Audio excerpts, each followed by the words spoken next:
I'm sorry this cannot be brought together as a fine, concise box of just like, yes, black and white, but honestly, it's not black and white. There's a lot of stuff in the military that is black and white, but there's also stuff that is not, that is very gray, and that's just part of how the world works, and I'm sorry that this video can't summarize that up for you, and if you want to dislike it, but I really think you should like it because I think when you join, you will honestly see this as truth. If you are in the military or have been, and you can kind of discuss further on this in the comments, I would appreciate it.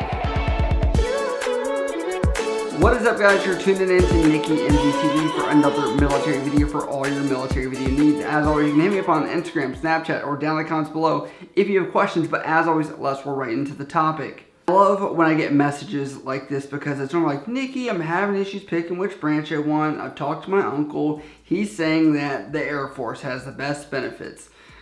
And I could kind of discuss one way or another, you know, why the Air Force would be better, or why the Marines would be better, or why whatever branch.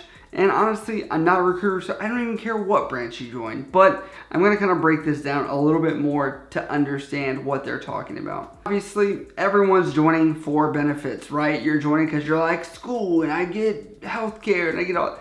Got it. Okay, so let's break down the basics of the benefits. You all get the same health care. Same in regards to it is free. Okay, it's TRICARE. You all get the VA home loan when you leave. You all get your post 9/11 GI Bill / Montgomery GI Bill, whichever you opt into. You all get the blended retirement system. You all get, like, I can go down the list. You're going to get the same benefits, quote unquote, guaranteed benefits.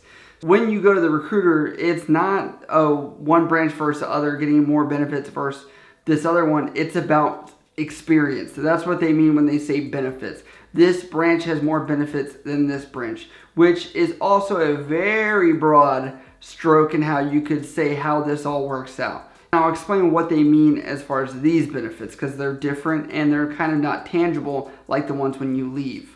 Look at the benefits of the Air Force, for example. People say, oh, they go in hotels, they don't actually do any military stuff, better quality of life. Those benefits are the ones that they're talking about. Overall, the stereotypes that you hear about are typically a fraction of truth or mostly true. There are more isolated incidents which are very different. Let me put it into perspective about my buddy that was in the Air Force and I was in the Navy. And people are like, well, the Air Force is better than the Navy, quality of life, it's better. For the most part, I would say yes, because the Air Force, they live in dorms. The Navy, you can live on your ship, the barracks room, and then once you finally make rank, usually you're going to live out in town. Now, take it me, for example, and everyone that was stationed at Naval Medical Center San Diego when I was there in 2009 to 2013. There was not enough barracks rooms, so everybody lived out in town. You could be E1 and live out in town. Now, mind you, I was at lower rank, and I lived out in town, but my buddy that was in the Air Force was not even E4 yet. He finally made E4 and he still had to live in the barracks at that point, or the dorms. So it's kind of like, these are very broad brushstrokes. I can appreciate people giving you guys advice, but when you go to the recruiter and you're looking to differentiate one branch versus the other, it's very much like stereotype personality. You cannot try every branch and flavor to see what you like, and no one can tell you exactly how it's going to be when you join, because there are nuances to everything and caveats and different things that happen in situations that are varying all the time. If I were you and you are looking for whichever branch is going to benefit you the most, it is about you getting the actual experience of a job that you want, if that's what that is, and maybe the personality of what you are maybe into. I think those are the two good bases. I want to look at this in regards to being, I'm just going to throw out like some kind of intel marine, right? Versus being in the Navy as intel. Some of these jobs can be very similar, right? In regards to functionality. But you will see that there are, as you're in the military longer, you're going to be like, oh, we have that same job. Or, you know, like even when I was with the Seabees and hearing what they were doing for us, I was like, oh, that's what my squadron does. But they're Marines, you know. There's a lot of overlapping, but when you're picking or you're considering based on benefits and what I'm talking about of experiences, the job you want. So is it a job you actually want to do? Do you want to be that comms person? Or is intelligence interest you, right? If that does, obviously go for that job. Now let's put the caveat of you're going to be in the Marines though, doing intel. Is that something, do you want to be a Marine? Do you want that physical fitness, high demand, just like that whole boot camp experience, and what they're selling you is that experience of you're a Marine. The Marines have honestly nailed that down so well of selling the Marine image and what that means to be a Marine. I'm not saying it's like a facade or anything like that. I'm saying there is some basis of fact to what they preach, but I'm going to say that it is a campaign that they've got down really well. Now, in comparison, you may be a guy that's super nerdy, puts up your glasses, and you're like, yeah, Marines is not for me. But Air Force has that more personality thing that you want, and you can still do intel over there with your ASVAB. Go pick that. A lot of people are also looking for benefits in regards to getting a job when you get out.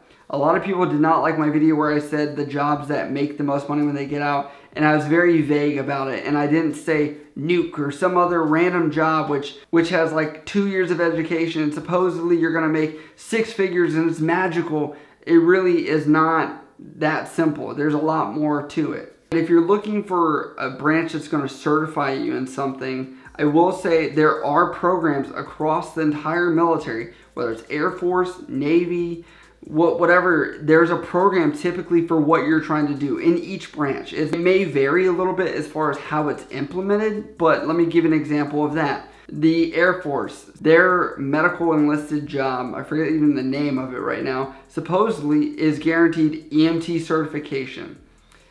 And my mind changed on what I used to think was, oh, well, corpsmen, we're not certified as EMTs, but then I was like, wait, let's talk about this, because a Master Chief, the Force Master Chief actually brought this up years and years ago, and he said to a crowd of us, he said, who wants to be a certified EMT? Nobody raised their hand. And there was maybe like 2 or 3. And he was like, okay, now let's also factor in that the average salary or pay per hour for somebody that's an EMT was like, at this time, it was like $8 or $9 an hour. Still not really that high. He said, now imagine all the people in this room that are corpsmen, we have to pay for you to get EMT certified. You really don't want to, and you're not going to get a job you really want in the end. I know that you're thinking, well, it would just be another bonus just to have. But I'm like, the military, or at least the Navy, has these opportunities where it's something called Navy Cool, where they pay for your certification. So, yes, they don't certify everybody out the gate from school, but the Navy's still saying, we all pay for it. And all you need to do is get it signed off by an E7 or above. That's it. There's a lot that goes into this as far as benefits or which branch is going to give you the most benefits, because you, I don't think, can really determine the quote-unquote benefits that you're going to receive until a lot of times it's very hindsight. I think some of you guys are still in that time period in your brain where there's a lot of black and white. And the military does do a lot of black and white. Your contract's black and white, but realistically, the contract only guarantees you're going to get the opportunity to go to boot camp, go to some technical training, and you got to follow all the rules of what the military says.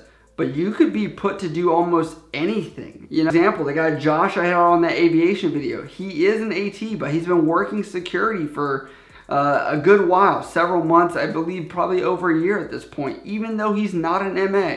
Master Arms, for people that don't know what that is, it's like security. So I hate to break it to you that there really isn't a way to say which one has more benefits. Recruiter can't promise you anything besides going to boot camp, going to your A school, technical training, AIT, whatever you want to call it, whatever branch it is. And that's pretty much it, because there's programs already established in all of these branches which do have other opportunities. It's really a matter of if you're going to take those benefits or use them to the best of your advantage. Let me know what you think. Which branch do you want to join? Let me know down in the comments below. But if you do have other questions, you can always hit me up on Instagram, Snapchat, or down in the comments below. I love you guys. I'll see you next time.